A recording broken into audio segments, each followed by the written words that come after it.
Hey, you did. But what I do have are a very particular set of skills. Skills I've acquired over a very long career. Skills that make me a nightmare for people like you.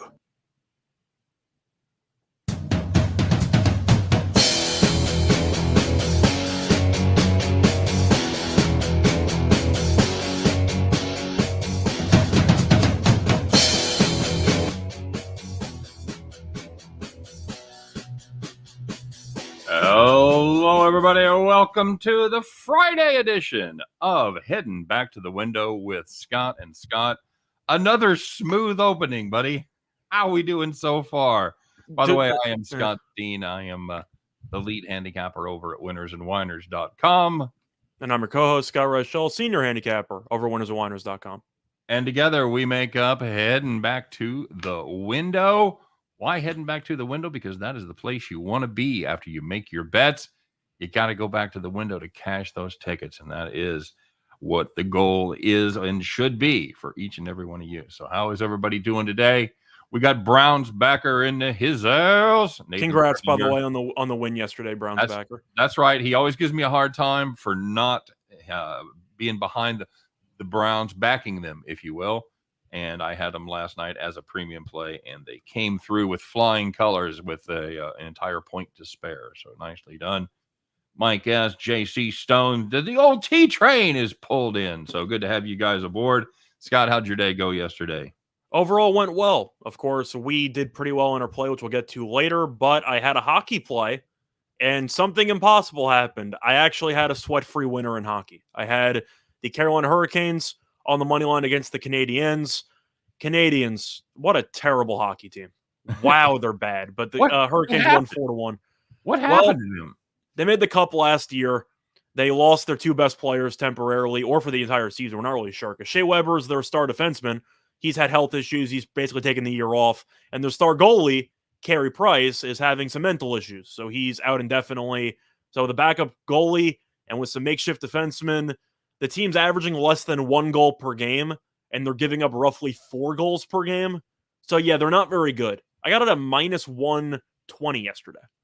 Man, that's just free money, as they like to say, right? Yep. All right, bud. Well, we got a lot to get to today. Going to talk a little college football. By the way, guys, it's a doubleheader today. We're going to do something we've never done before. We're going to do our college preview show live right after this one. Well, we'll probably take a little break, maybe 5-minute break or to reset or something like that. But we will be back really quickly right after the end of this show with our breaking down the entire top 25 card from college football. And, of course, another good reason to subscribe to our channel and click that bell to make sure you get notified each and every time a brand new video or live stream comes up. And that way, people like me that are out there going, oh, shit, I was going to listen to that. And it's about an hour and a half later. See, you can get notified. So anyway, Scott, let's talk about the winners and the whiners from last night. Let's find out who took it in the shorts. Who's feeling a little violated this morning, Scott? We got to call them cops.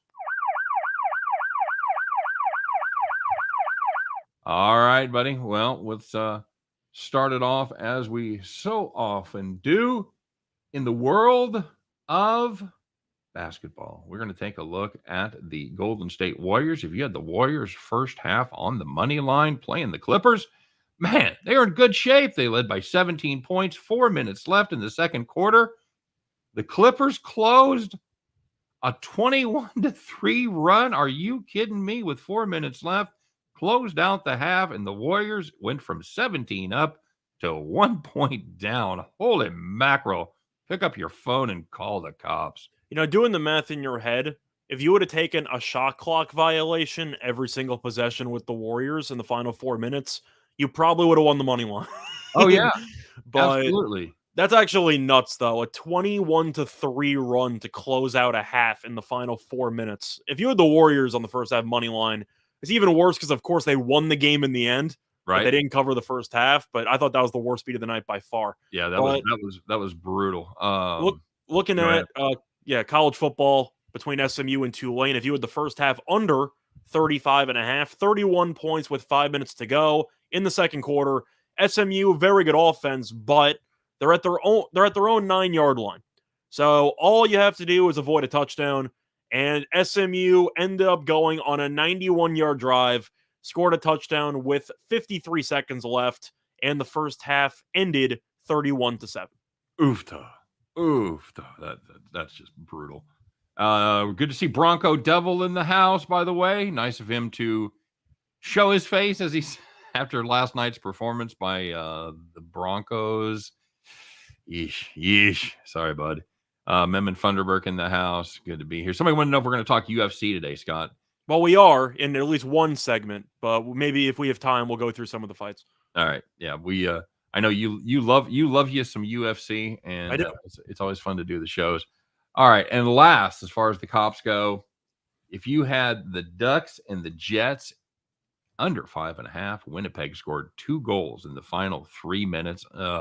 Empty netters, Scott? I believe one of them was. Brutal. Pulling the goalie 2 goals down. Come on, guys. What are you doing? Yeah, anyway, 2 goals, final 3 minutes, ended up 5-1. If you had under 5.5, it's a hockey ticket. Tear it up because you got to call the cops. I don't think that one was as bad as the other two. That Warriors first half one is really a next level beat. Oh, yeah. Yeah, closing on a run like that, no question about it. Mm-hmm. All right, so the guys on the other side, the guys that were enjoyed their evening, had a great night. You knew you had a winner right from the beginning. It was never in doubt. You were sitting in the rocking chair. So the first one was in the NBA. If you had the Heat plus 1.5 or on the money line against the Bucks, that game was extremely painful to watch because the Heat led by 29 at the half and won by 42 points. What happened to the Bucks, Scott? Well, they ended up resting a bunch of guys, as we saw in the first game. Andrew Holiday did not play because of injury, but the Heat, really, really good. Let's put it that way. If you had Mavericks Hawks under 224.5, each quarter had less than 56 points. Well, that's going to get you home. The game ended 113-87. No sweat, baby. You had the under 224.5. You were in good shape. You only you scraped by with 24.5 points to spare. Congratulations, you're in the rocking chair. And the last one was in hockey. If you had the Calgary Flames on the money line against the Red Wings, you led 2-0 after one period, and they won 3-0. So not really much happened after the first period, and that's probably a good thing when you're up multiple goals. Tough to win when you can't score. I did read that somewhere. Got your Red Wings, Scott? I did not. I heard Detroit does. Good enough. Thank you. Oh, man. All right, let's find out. Let's find out who's wearing the feed bag today, Scott. Not just any feed bag, but it's the golden feed bag. Who is the Friday version of Donkey of the Day?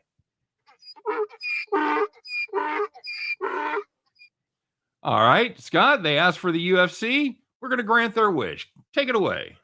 So for this one, we're going to be looking at one of the fighters in the upcoming main event this weekend between Vettori and Costa.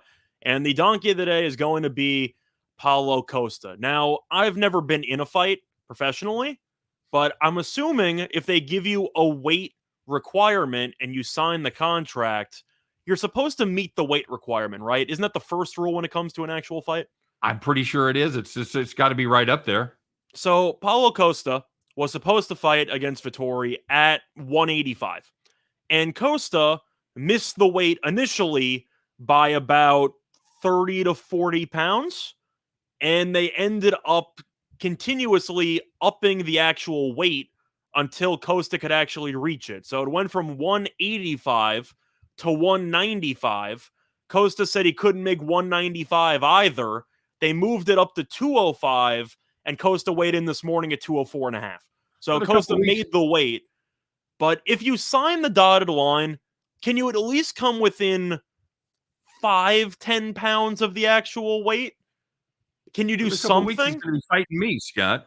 Now, I know Costa has had, I don't want to say some mental issues since he lost to Adesanya, but it does seem like he has definitely been distracted. Let's put it that way. But you can't agree to a contract, which is part of the responsibility to make the weight, and then force the other guy to also accept a weight roughly 20 pounds above the initial agreement, which is completely absurd. Costa, get it together. You're the donkey of the day. Yep, fair enough. That's brutal. That's absolutely no, it's not exactly. I don't know when he started training. Last week, sometime maybe. Well, Costa was fighting for the title Yeah. a couple months ago, and Adesanya kicked his ass. But The Nathan's hot dog eating championship. What title? that might be what he was doing after. It reminds me of the from dodgeball. You had White, who ended up losing, and then he gained like 400 pounds after he lost the Yep. dodgeball tournament. That's kind of what I imagine Costa was doing. I get it. Oh, Scott, there was so much disappointment out there yesterday, but this one really stands out, and I think we have to talk about it. It's a fantastic piece of information that I will probably never forget. Let's find out. I'm not mad. I'm just disappointed. Nope. And now we're doing it live, Scott. We can never fix that. It's all good. If anybody out there wants to do production for free, we'd certainly be available to talk to you. All right. I'm not mad. I'm just disappointed. All right. Very good. I'm not the least bit distracted either. So you watched that Arkansas State game yesterday against the Louisiana Raging Cajuns. It was an interesting game because if you turned it on early, you saw the Raging Cajuns get absolutely stoned a couple times when they tried to run the football. They went 3 and out their first series of downs. They ran a couple plays inside the 5 and couldn't get any yards, but they made up for it later, Scott. They busted off a 99-yarder against the Red Wolves.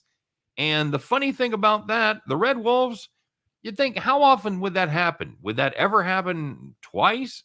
Well, if you're the Red Wolves and that terrible run defense, it happened twice in consecutive weeks, my friend. They did it the week before. They gave up a 99-yarder to Coastal. They gave up a 99-yarder to Louisiana. And I believe, if I'm not mistaken, Scott, they also gave up a 74-yarder last night. So They did. But for the 99 yards, I was actually watching, I think it was one of the sports programs, whatever, one of the networks. And they were saying how the furthest they could go back was 2003. And they've never seen a team give up 99-yard touchdowns in back-to-back weeks. It wasn't on the chart. They just didn't have it. Yep. Absolutely. Absolutely true. I just, that was, if you watch that, if you look at the stats, you're like, how did this team win by 1 point? And yet Louisiana was awful. They were never in danger of covering. They were never in danger of going over the team total. So yeah, by the way, Memon Funderburg's got the Boston Red Sox tonight team total over 2.5 in the first 5 against Luis Garcia. I don't hate that. I'm not a big Garcia guy. So not, especially not lately. What's his ERA in the series? 45. Yep, it is 45 in the series so far. So, all right, my friend. Well, we've done that part. So let's. We've got no heroes. We've got no outrageous odds makers. We're drunk. So.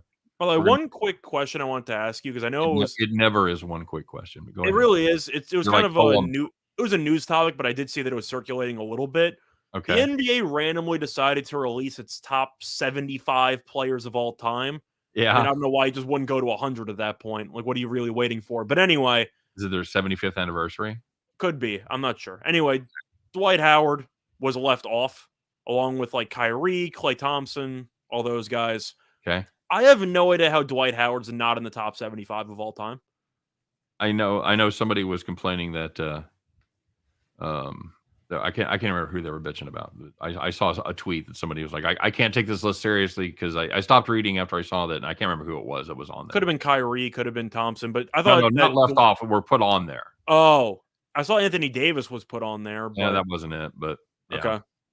Anyway, all I know is that if you're gonna put AD on that list, I would put Dwight ahead of AD right now. It is so hard to put those lists together when the eras were so drastically different. I mean, the 50s were different from the 60s that were different from the 70s. I mean, it's just about been a different game in every decade. So it's, I mean, you and I joke about it on the show. We've joked about, I'm a big Bob Cousy defender against Chris Paul, but in reality, you can't compare those players, and you can't. So to say one guy is randomly 5th and one guy is randomly 19th, I mean, it's a fool's errand at best. Anytime you make a list, Scott, you know the drill. You're going to piss people off on both sides, guys that shouldn't be there, guys that should be higher, guys that should be lower, guys that should have been left off, guys that should have been put in. You can't win it, but it gives yakking heads like us something to talk about both live and on Twitter. Yeah, I didn't have an issue with the Clay because he was injured for the last 2 years. Kyrie will be at some point top 75 if he plays again because he still has a couple more years left. But I don't know how Dwight Howard doesn't get on. You can just look at his resume. The fact that he carried Orlando to a finals appearance, won an MVP, 3-time Defensive Player of the Year, won the rebounding title several years. His resume is absolutely loaded. And I know that people think Dwight's a diva because he jumped around to different teams and he threw Stan Van Gundy under the bus during the finals press conference. He has to be in the top 75. He's a shoo-in Hall of Famer. I mean, at least in my opinion. Okay. But anyway, that was I just wanted to know your thoughts on that. I just found it fascinating how they just decided to drop a 75 list. And I would have Dwight over AD right now. AD will probably pass him by the time he retires. But I don't know. That's my 2 cents. Who was the top 5? They didn't go in order. They just listed the actual group. They didn't go in order? They didn't go in order. Oh, for fuck's sake. That's another good one. Virgin also said that they put Reggie Miller on the list. Yep. I don't think of Reggie Miller as a top 75 player of all time. You're going to put Reggie Miller above Kyrie? I wouldn't do it. I know Reggie Miller played a long time, but I get he was a great 3-point shooter, but like, really? Hey, somebody said we should say more. And by the way, I forgot. I said subscribe. Don't forget to like either. Hit the thumb right there. Just smash that. There you go. Smash it with your thumb. Smash it with your pointer finger, your head. Really just anything. Somebody said we need to spend more time talking about the Little Sisters of the Poor.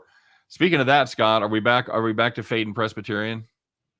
We'll get into that potentially on the next show, but we do have college basketball in a month, and you know what that means. You got to get ready for the Delta Valley. Oh, man. Chicago State might be back in action this year. Arkansas Pine Bluff. Bring it on. Nothing upset me more than Chicago State retiring after quitting after like 4 games. The worst news. Yeah, it was so bad. News. Robert says Hawaii loves us, man. And mahalo. We love Hawaii. Mahalo. You've been to Hawaii? You've been to Hawaii, haven't you? I have not been to Hawaii, but nice. I was never invited to the NFL Pro Bowl back in the 2000s. You know all the good parts of Florida? Yeah. It's like that, except it's not Florida. It's beautiful. And a few more volcanoes. I mean, the average volcano, that's fine. The average volcano.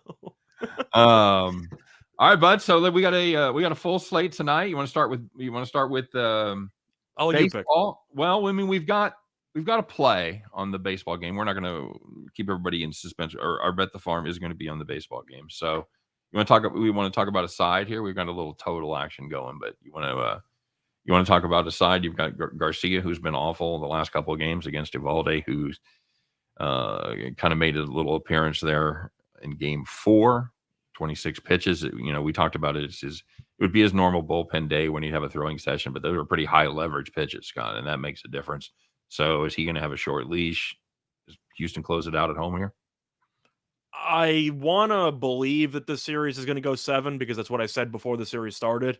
No. I really do think Houston's going to close it out. It just seems like a spot to me where the Red Sox have all the momentum, but you're looking at a situation where Houston took care of business the last 2 games, but I can't look past that 9th inning.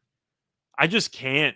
I feel like the entire series just spun on its head when the Astros got lucky with that non-third strike call and scored 7 runs after that. I just feel like they took complete control of the series, and I think that they're going to win this game. Now, is it going to be pretty? No. But Boston's bullpen, unless they're going to be throwing in Pivetta and Houck, who've been 2 of the most reliable guys that they've had out of the pen, I don't really trust anybody. But Houston at home's been really, really good. Alvarez finally got going last game. We know Correa's been great. Altuve's been great. Bregman also had the home run over the monster. I think Houston closes it out, but I do think that if you want to make a case for the Red Sox, I can't really argue with you because I think it's close, but I'll take Houston. You? Does Houston have any kind of shenanigans going on at home that they don't have on the road? Were the White Sox right? Was that just sour grapes, or is there anything to it? Are they still cheating, Scott? And what do you guys think in the comment section? Is there a chance that Houston still got some kind of funky monkey business going on at home? You guys think? Is there a chance? I'm sure anything's possible, but they also killed Boston in Fenway, so I'm assuming the cheating travels well if that's the case, because they were smacking the ball around in Fenway. Yeah, I mean, I thought that was a pretty weird case to make after the White Sox had just been blown out in their own backyard, that Houston has a home field advantage. But I just wonder. I do like the way this team is swinging the bats. I'm not. I wish it was somebody besides Garcia going, buddy. I agree. But how short of a leash do you give Garcia? Because it's a closeout game, but do you want to burn the entire bullpen before Game 7? I don't know. Yeah, that's always the question, because if you can win Game 6, obviously you get the extra day of rest. I think he's got a short leash. I don't think they're going to jack with him. His last 2 appearances have been he's gone with 3 2/3 total. So yeah, they've had a pretty short leash with him so far. Now Eovaldi should have a longer leash. I still think it's relatively short, but you might just look at this game and say, if you can get through the starters with a tie game, who do you trust for the final 4 innings of the game? I'm taking Houston over Boston. See, I want to do it because I've got that futures ticket on Houston, but I'm going to have to go with I think Jay Seaton's right, and I think Nathan's right as well. I think that the Red Sox have the advantage just based on the pitching. I don't love Eovaldi, but I really don't like the way Garcia's thrown the ball lately, and I've seen nothing to indicate he's going to get any better. Now, of course, Eovaldi got absolutely lit up his little brief appearance that he made in Game 4. But having said that, I got to give a small lean. I'll take the plus price, a small plus price there on the ball. Yeah, if you want to take a plus price, I won't disagree with you at all. I just personally think Houston's going to win the series tonight. Yep, fair enough. All right, so then we've got a kind of an interesting slate of college football action. Start with a big game. That game is on everybody's lips. God, it's the Columbia Dartmouth game. Who you got there? Dartmouth minus a 17.5. You think I'm fading undefeated Dartmouth? Can't do it. Can't do it. Come on. Columbia's 4-1 though. That's surprising. They're usually kind of a bottom feeder. It was so surprising. I didn't even know that they were 4-1. Yeah, I didn't either. That's a little inflated. I don't like laying. Yeah, we don't really pay that much attention to the Ivy, but we know that Harvard and Dartmouth are pretty good. Yep, that's it. All right, so Middle Tennessee State and UConn. I made a balls out play on this, Scott, on my play of the day video, and actually the public agrees with me. I beat the line move. Oh, I don't know what you want, because the public loved the under in the Browns game yesterday. Yeah. I love the under in the Browns yesterday. I know it just looked too easy. But you said it's too easy. I'm fading the public, and now the public likes UConn, and you're just going public. Smart group of people. I was ahead of the public though. See, that's the difference. I get it. I'm just saying. One day, you were happy you were fading the public. Now the public's backing your opinion, and you're thrilled about it. So they were geniuses in that Browns game. Holy shit! How could I not see that? I don't know how you didn't see it. I was all over the under. Every sign in the world pointed to the under. It's windy. The quarterbacks suck. The defenses are good. The running backs are out. Pound the over. I don't remember if I mentioned scoreless quarter on the air yesterday. Dude, I saw. Oh, I don't remember if I mentioned it or not, though. Not in that game. It was in. I saw it. I was looking at props for the Louisiana game. Okay. Plus 560 scoreless quarter. Really? I hovered over and went, "You're out of your fucking." Well, I never would have taken that, but no. I like the no score in the Browns game for a quarter. I like plus 260. It hit in the Louisiana game first quarter. No score. I'm sure it did. There's no chance in hell you can bet that. But I saw the Browns no score or the no scoreless quarter came down to a missed field goal by the Browns kicker to close out the first half. But still, Okay. So you're not getting behind UConn there? Is that what you're telling me? I can't back UConn. This team stinks. Congrats to them. They won as an underdog against FCS Yale last week. Look at them snapping the losing streak. Look at them back on the board. But no, I'm taking Middle Tennessee. Now, is Middle Tennessee any good? No, of course not. But they can move the ball. And I don't think UConn can really move the ball. They struggled offensively against UMass. I think Middle Tennessee State's going to find enough offense to score 30 in this game, maybe 35, and I'm not sure if UConn's going to score more than 17. All right. All right, I can tell you I'm on an island on this one. I'm getting no It's love. fine if you're on an island.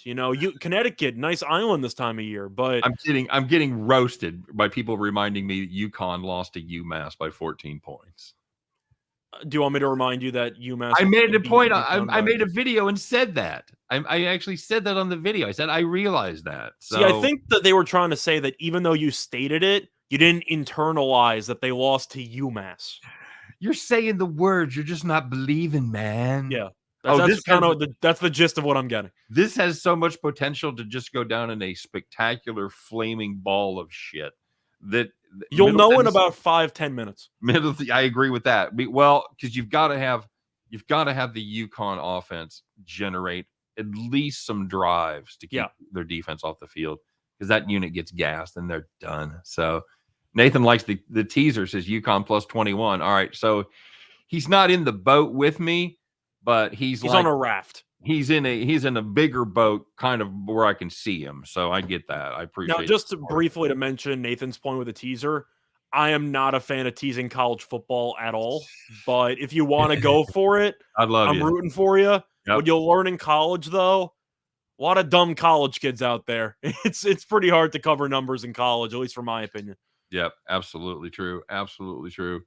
All right, so next up, a little more competitive game as Memphis heads to Orlando, right, to take on Central Florida. They're heading to the bounce house. The bounce house.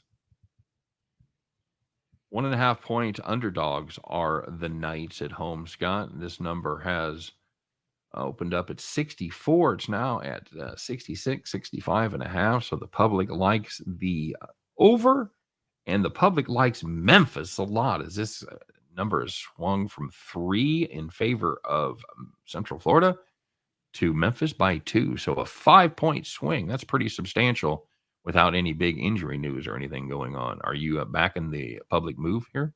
Well, when you say no big injury news, every time you watch UCF's backup quarterback, the more you miss Dylan Gabriel. Well, it's not breaking injury news, is what I'm saying. It's not breaking, but damn, the backup quarterback gets worse every time I watch it. Mike? What's his name? Mikey. You mean I'm trying to remember. Mikey Keene. Keene? Yeah, I knew it was one of the two. Yep. First of all, I'm automatically suspicious of anybody over the age of 12 that puts a Y at the end of their name. Okay. Bobby, Jimmy, Scotty, Mikey, nope, and nope. What about Billy Hill? Billy Hill? I'm all right with Billy Hill.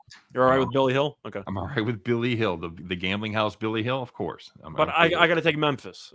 I'm just looking at these teams. I know UCF at home tends to do pretty well. They can't throw the ball. Keene is so bad.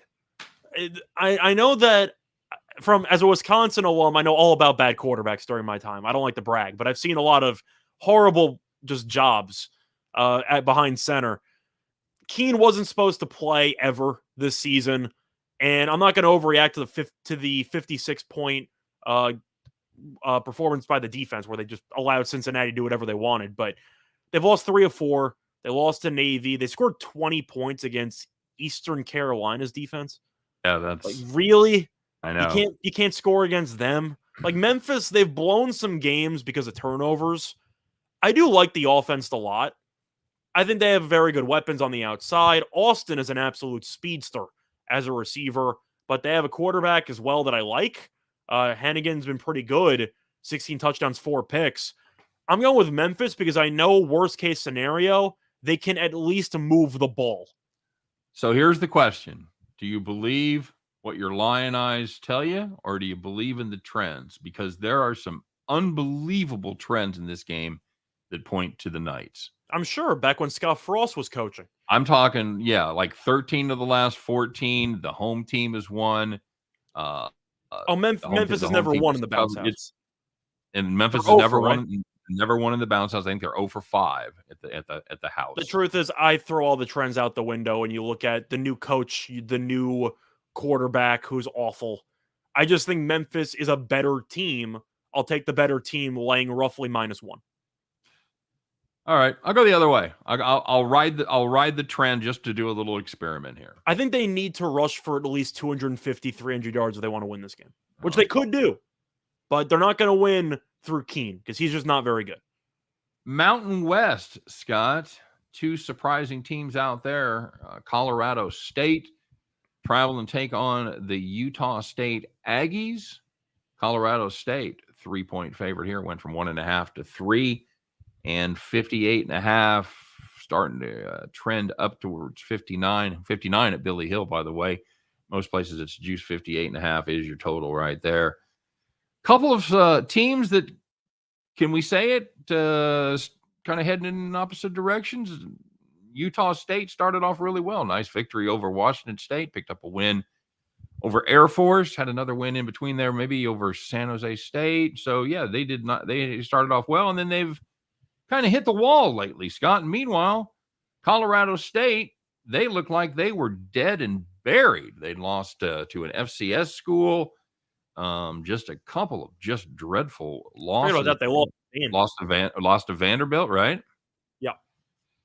And then they go to Toledo, a play that I recommended to my subscribers and absolutely loaded up on. Toledo to really hammer the brakes off Colorado State, and it did not happen. Colorado State owned them and ended up winning that game as a 14.5-point underdog, won it by 10. So from that point on, their season has kind of been in high gear. So who you got here, man? For this one, I want to like Utah State at home, just as a home dog in conference play midweek. Right. I can't do it. I just can't. Colorado State, we roasted this team earlier in the year. Mm-hmm. They've actually seemed to find something. Defensively, this team's actually not that bad. Utah State, we know with Anderson as the coach, they're going to score points. They're not going to stop anybody. So the question is, do I think Colorado State's going to dominate up front enough to get the job done? I think the answer is yes. I'll go with Colorado State. You? You know, I've got to make that same play as well. This Colorado State defense, they're more than just okay. They're a top 10 in win rate in both against the run and against the pass. I like what they've been doing. They've got just enough on the offensive side of the ball. They should be able to run fairly effectively, but I think they're really going to have an advantage when it comes to throwing the ball against this Utah State defensive backfield that's been just pretty well awful. So, yeah, I've got Colorado State. You got a thought on the total? I'm going to look at the under. I know that sounds a little bit counterintuitive with Utah State, but Colorado State wants to run the ball. They'll eat up clock. And I'm expecting several turnovers by Utah State's offense. That's a good Colorado State defensive backfield as well. So, Pac-12, Washington, Arizona wearing the collar right now, Scott. For the record, I don't exactly want to spend that much time on this game because I don't really have much to say. No. It's Washington or pass. I'll look at the under. But Washington's not very good. Arizona sucks. I'm not laying 17.5 and under 45.5. I see 17, so I feel a little bit better about it, but I don't want anything to do with that game at all. I don't know if you're looking into the future, but where do you see 17? On my grid, I see a couple of 17s. God, I've got everything on my grid is 17.5 across the board. Fair enough. Huh. Okay. Very good. Either way, you want to go through some basketball? Well, that's a big hook. Yeah. Let's talk a little NBA. I know we had a couple of people asking about it, and we've got teams starting to play their second game. Let's take a quick look. I agree with Lawrence, by the way. CSU's huge on both sides of the ball. They are definitely going to dominate the line of scrimmage. They should agree. So, all right. So it is a pretty full card of NBA tonight. You got anything that stands out right away? Well, I did a play today on a 2-pick money line parlay, so I have two thoughts on the Knicks game and the Raptors game there. But looking at the rest of the card, I like the Nets minus either 2.5 or 3. I know Kyrie's out, so is Ben Simmons, but Embiid, only the second game of the year, and Embiid's already on the injury report. How about that? So I'm not sure if he's going to play in this game. Based on the line movement, I'm assuming he might not. But the Nets, I know they had a no-show against Milwaukee. Milwaukee's just a brutal matchup for that team. But you're looking at a situation where Embiid is really a game-time decision, but I'm not sure if he's going to play because his knee has been bothering him. He has a knee soreness, and it's only one game into the season. That is not a good sign. But I'll go with the Nets. I think they'll be eager to get back on track after getting embarrassed. But I still think the Nets, from top to bottom, have the better overall roster. That spread seems low to me. You? Yeah, I'm a fan of the Lakers tonight, man. I think speaking of rebounding performances after getting embarrassed, I think the Lakers should be able to win that one there at home against the Suns. I want to ask you, though, what does that spread jump to for the Nets if Embiid is ruled out? Is that already priced in? Does it go to 5 or 6? What do you think? I think it goes to 6. Yeah, I think there's a chance. I think that there's a chance Embiid's not going to play. So I'm willing to gamble on the 3 because even if he does play, he might be limited. So I'll gamble on the 3 with the Nets, and hopefully Embiid's out and the line jumps to around 6 or 7. And that's a great point to make. If there's any novice sports bettors out there that are watching this, is sometimes that's exactly what you want to do. Is you're willing to take a gamble in a play that you may not have the advantage, or it may be a coin flip to pick up a projected number of points on closing line value. And of course, the Nets are talented enough to cover even if Embiid plays. So you're not dead to rights if Embiid ends up suiting up. Right. Exactly correct. So, what do you think about my Lakers play? You all right with that? I actually like the Suns, but it's solely because I said straight up when the season started, I'm fading the Lakers out of the get-go just because of how awful they were in preseason, how awful Westbrook looks. I'm not touching the Lakers until about a month in. Okay. I just think the markets are going to overvalue them from the start, or, just at least until they figure it out. If the Lakers win, it wouldn't shock me because, of course, they're more talented on paper. The Phoenix team, though, ton of chemistry. I like what they did last year, of course. They brought a lot of the talent back. I'm going to wait until Westbrook actually looks like he knows what the hell he's doing on a basketball court, and then I'll figure it out after. Okay. Memon Funderburg's got Knicks, Bulls, Celtics money line parlay tonight. I don't hate that one bit. I don't. Plus 150. I'll play that 3-2. Legacy loves the Knicks and the Jazz. You fan of the Jazz in that spot? You like Jazz? Yeah. I think the Jazz are a good team. Now, the Kings, of course, won the opener against Portland.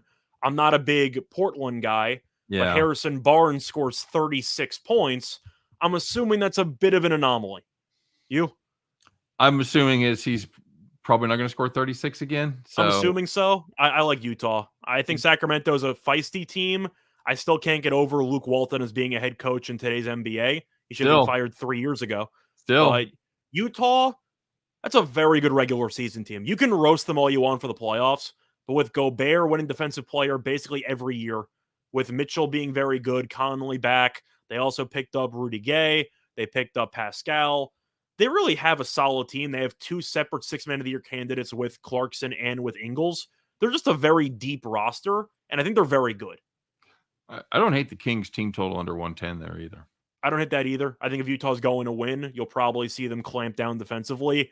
Gobert just punts everything in the regular season. Awesome. He's just another level, man. Mm. All right, so let's do it, buddy. There's just one thing left to do, and that is to get to the play where you and I put our heads together, come up with our very best play for the entire weekend. Scott, put those overalls on, climb aboard your John Deere, everybody, because once again, it is time for Bet the Farm.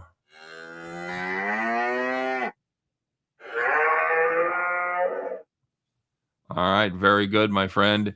Well, I know we had a play yesterday, Scott. How'd we do?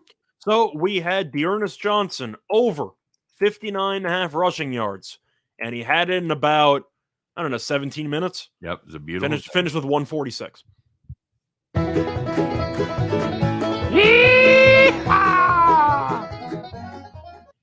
That's right. 4 in a row if you're counting at home, Scott. So you've had the hot hand. Read today's, Meddy. Let's keep it rolling. So we're going back to baseball, and with the Red Sox and the Astros, if you've watched any bit of this series, we're taking the over at 8.5 at minus 125 on DraftKings. And now you're looking around, both these starting pitchers have really not been good. Garcia's given up 10 earned in his last 2 starts, 3 2/3 innings combined. That's not very good. That's an ERA of about 45. Eovaldi has a 5.51 ERA in his 4 appearances this postseason. We're expecting him to be on a bit of a short leash after throwing 26 pitches in Game 4. Didn't pitch well either. The games have averaged 11.8 runs per game, and every game has gone over. Plus, for 8.5, 4-4 ties, an automatic winner in extra innings or not. So you're getting an even number on the over with two offenses that are really good. We think you'll probably see one of these teams score at least 5 or 6. Give me the over on this one.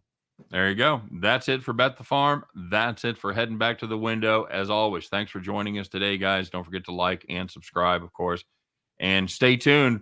Hang in there. Just in a short period of time, we'll be right back with our college football show. For myself and for Scott, thanks for watching. Good luck on all your plays this weekend. We'll see you next time on Heading Back to the Window. Take care, everybody.